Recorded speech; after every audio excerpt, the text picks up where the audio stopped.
Welcome back to another technical video. Today, we'll be going through your question, answering it, and hopefully finding that solution that you need.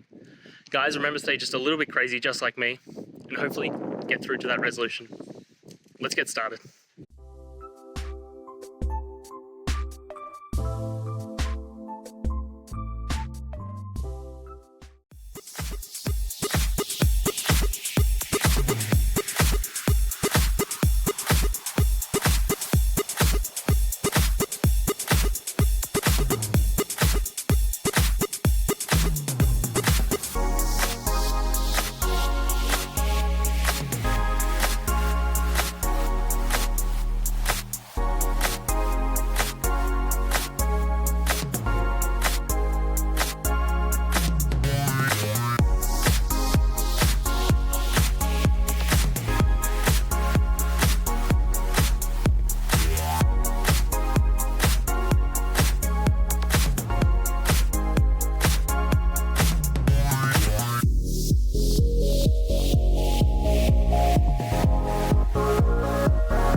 I hope that video helped find the resolution that you're looking for.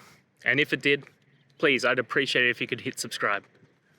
Until the next time that you need more technical help, I hope you have a great one. See ya.